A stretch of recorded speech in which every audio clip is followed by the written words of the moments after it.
আসসালামু আলাইকুম প্রিয় দর্শক, welcome everyone to my Anjuma's kitchen. দূরের অথবা কাছের যে যেখান থেকে ভিডিওটি দেখছেন, আশা করি অনেক অনেক ভালো আছেন, সুস্থ আছেন। প্রিয় দর্শক, আজকে আমি আপনাদের সাথে শেয়ার করব খাসির মাংসের স্পাইসি রেজালা। অনেকেই খাসির মাংস খেতে গেলে মাংস থেকে গন্ধ পান। আজকে আমি আপনাদের সাথে টিপস অ্যান্ড ট্রিক্স সহ সম্পূর্ণ ভিডিওটি শেয়ার করব। মাংসের সাথে কি কি মশলা ব্যবহার করলে আর কিভাবে রান্না করলে গ্রান কালার আর টেস্ট একদমই পারফেক্ট আসবে।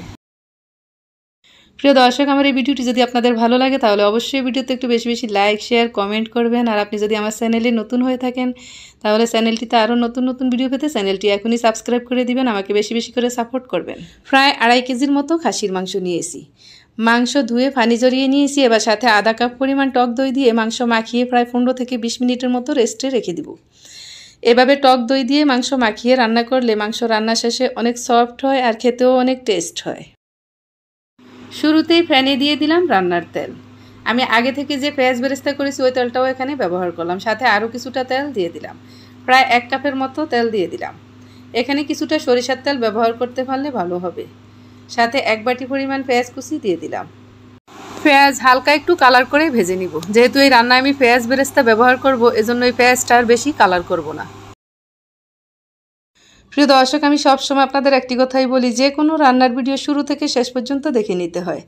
শুরু থেকে শেষ পর্যন্ত যে কোনো রান্নার ভিডিওতেই ছোটো ছোটো টিপস দেওয়া থাকে, আর এই টিপসগুলো জানা থাকলে যে কোনো রান্নাই করতে সহজ হয় আর রান্নাগুলো খেতেও ভীষণ মজাদার হয়। পেঁয়াজে হালকা কালার আসলে টেবিল চামচে 1.5 চামচ পরিমাণ আদা রসুন বাটা দিয়ে দিব। আর আদা রসুন বাটা দেওয়ার পরও কিছুক্ষণ ভেজে নিতে হবে, যাতে করে আদা রসুনের কাঁচা গন্ধ না থাকে। আমি এখানে কিছু মশলা নিয়ে নিব, আর এই মশলাগুলো আপনারা চাইলে রান্নায় গুঁড়ো করেও ব্যবহার করতে পারেন বা পেস্ট করেও ব্যবহার করতে পারেন। আমি এখানে বেশ খানিকটা এলাচ নিয়েছি, দেখতেই পাচ্ছেন। আর মাঝারি সাইজের 4 টুকরো দারুচিনি নিয়েছি, কয়েকটি লবঙ্গ নিয়েছি,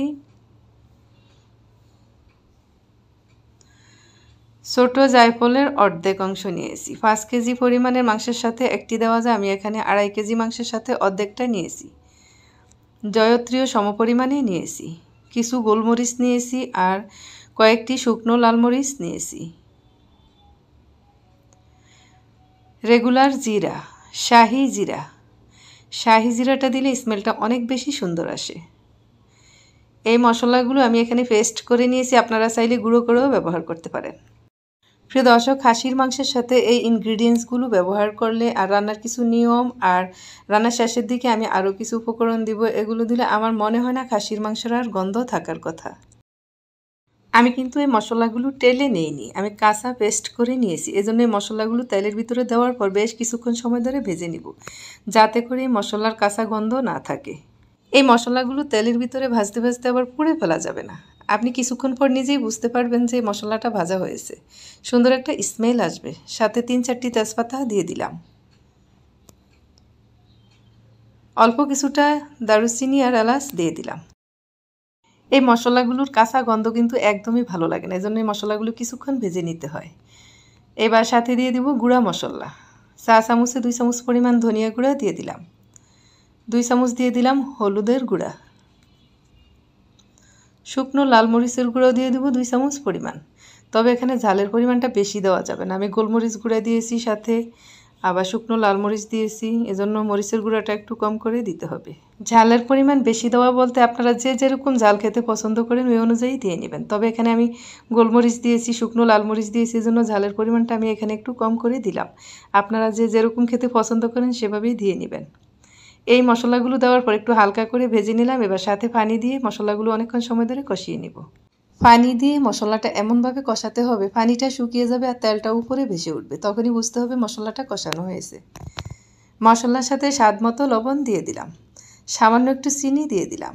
যেহেতু আমি এখানে টক দই অ্যাড করেছি, সামান্য একটু চিনি দিলে টেস্ট অনেক ভালো আসে আর মাংস খুব দ্রুত সেদ্ধ হয়।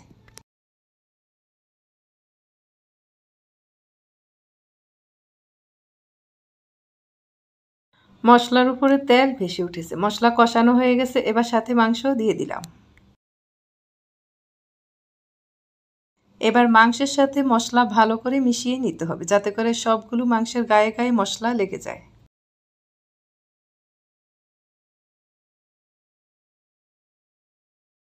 মশলার সাথে মাংস দেওয়ার পর এই সময় কিন্তু চুলার আঁচ বাড়িয়ে রাখতে হয়, এতে করে মাংসের কালারটাও সুন্দর হয় আর ওই মাংসটা খুব দ্রুত সেদ্ধ হয়। এ পর্যায়ে ঢাকনা দিয়ে রান্না করার দরকার নেই। ঢাকনা দিলে হয় কি মাংসের ভিতরে যে একটা গন্ধ থাকে ওই গন্ধটা থেকে যায়। আর ঢাকনা ছাড়া অনেকক্ষণ সময় ধরে এভাবে নেড়ে চেড়ে কষিয়ে নিলে মাংসের গন্ধ অনেকটাই চলে যাবে। প্রিয় দর্শক, এই খাসির মাংস আমাদের অনেকেরই পছন্দের একটা ডিশ। তবে এই পছন্দনীয় খাবারটা যদি আমরা সঠিকভাবে রান্না করতে না পারি তাহলে এটা দেখা যায় দিন দিন অনেকের কাছে অপছন্দনীয় হয়ে উঠবে।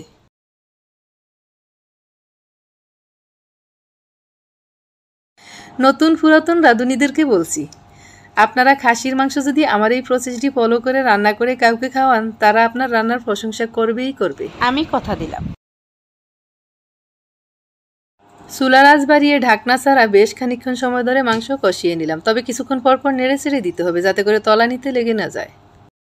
এবার কিন্তু চুলার আঁচ একদমই কমিয়ে দিয়েছি। চুলার আঁচ কমিয়ে দিয়ে ঢাকনা দিয়ে অনেকক্ষণ সময় ধরে রান্না করব, এতে করে মাংস তুলতুলে নরম হবে। চুলার আঁচ কমিয়ে ঢাকনা দিয়ে মাংস রান্না করলে মাংস থেকে কিন্তু বেশ খানিকটা পানি বের হয় আর ওই পানি দিয়েই মাংস খুব সুন্দরভাবে সেদ্ধ হয়ে যাবে।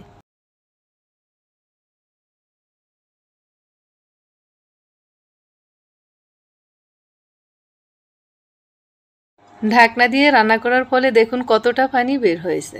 আর ঢাকনা সরিয়ে কিছুক্ষণ পর পর এভাবে নেড়ে চেড়ে দিতে হবে। আমি আবারও ঢাকনা দিয়ে আরও বেশ খানিকক্ষণ সময় ধরে রান্না করব। রান্না করতে করতে এই ঝোলটা শুকিয়ে গিয়ে তেল বেরিয়ে যাবে। প্রিয় দর্শক, আমি আবারও মাংসের উপরে ঢাকনা দিয়ে দিলাম। আর শুরুতে আমি ঢাকনা ছাড়া মাংস রান্না করেছি যাতে মাংসের গন্ধ চলে যায়। আর এবার আমি ঢাকনা দিয়ে রান্না করব যাতে মাংস খুব দ্রুত সেদ্ধ হয়।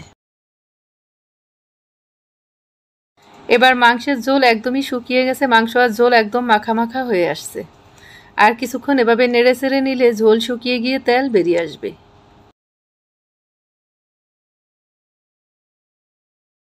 প্রিয় দর্শক, এবার আর আমি ঢাকনা দিয়ে রান্না করব না, যেহেতু ঝোল শুকিয়ে আসছে যে কোনো সময় পুড়ে যেতে পারে, এজন্য একটু নেড়ে চেড়ে অনেকক্ষণ সময় ধরে কষিয়ে নিব।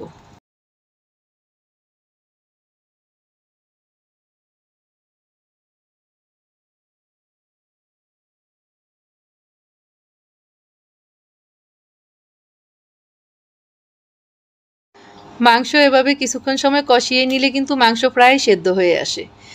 আর এই খাসির মাংস একটু তুলতুলে নরম খেতেই ভালো লাগে, এজন্য আমি এখানে গরম পানি অ্যাড করে দিলাম। পরিমাণ মতো গরম পানি দিয়ে দিতে হবে।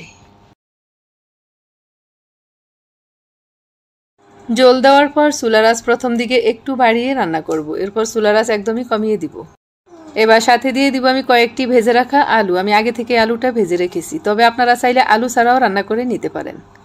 যদি কেউ আলু পছন্দ করেন তাহলে আলু দিয়ে নিতে পারেন, আর যদি আলু পছন্দ না করেন তাহলে আলু ছাড়াই রান্না করে নিতে পারেন।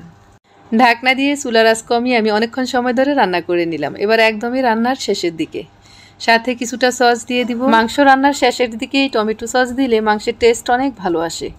আরও সাথে দিয়ে দিব আমি পেঁয়াজ বেরেস্তা আর ভাজা জিরার গুঁড়া। ভাজা জিরার গুঁড়া আর পেঁয়াজ বেরেস্তা দিলে তো মাংসের একেবারেই গন্ধ থাকার কথা না, আরও সুন্দর একটা স্মেল আসবে। এর সাথে সাথে আমি 4-5টি কাঁচামরিচ দিব আর ঢাকনা দিয়ে চুলার আঁচ একদম কমিয়ে রেখে অল্প কিছুক্ষণ রান্না করব। এতে করে রান্নার কালার আর স্মেলটা অনেক বেশি সুন্দর আসবে। দেখতে দেখতে ভিডিওর একদমই শেষ প্রান্তে চলে আসলাম। আশা করছি আমার আজকের ভিডিওটি আপনাদের অনেক অনেক ভালো লেগেছে। ভালো লেগে থাকলে অবশ্যই ভিডিওটি একটু বেশি বেশি করে শেয়ার করে দিবেন যাতে করে নতুনদের কাছে পৌঁছে যায়।